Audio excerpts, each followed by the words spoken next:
ఈ రోజుల్లో ప్రతి దాంట్లో కాంపిటీషన్ ఉంది.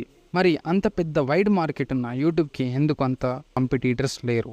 దీనికి కొన్ని reasons. YouTube is old. YouTube platform అనేది 2005లో స్థాపించబడింది. ఆ టైంలో యూట్యూబ్ అనేది first major video streaming platform. దీనివల్ల యూట్యూబ్కి హ్యూజ్ యూజర్ బేస్ క్రియేట్ అయ్యింది. Massive content. యూట్యూబ్లో వైడ్ వెరైటీ ఆఫ్ కంటెంట్ అవైలబుల్గా ఉంటుంది. Monetization and ad revenue. యూట్యూబ్కి చాలా పెద్ద స్ట్రాంగ్ మానిటైజేషన్ సిస్టమ్ ఉంటుంది. దీనివల్ల క్రియేటర్స్ యాడ్ నుంచి మనీ కూడా సంపాదించుకోవచ్చు. ఈ బెనిఫిట్ వల్ల చాలామంది క్రియేటర్స్ యూట్యూబ్ వైపు ఇంట్రెస్ట్ చూపిస్తారు కంపేర్ టు అనదర్ ప్లాట్ఫామ్స్.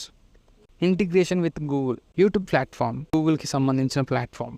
దీనికి గూగుల్ సెర్చ్ ఇంజిన్ ఫెసిలిటీ ఉంటుంది, which is technically and financially facility added to it. Continuous innovation. YouTube ఎప్పుడు కూడా ఇన్నోవేషన్ని నెగ్లెక్ట్ చేయలేదు. యూట్యూబ్ ప్లాట్ఫామ్ ఎప్పటికప్పుడు న్యూ ఇన్నోవేషన్స్ ఇంట్రడ్యూస్ చేస్తూనే ఉంది, లైక్ షార్ట్స్, యూట్యూబ్ ప్రీమియమ్స్,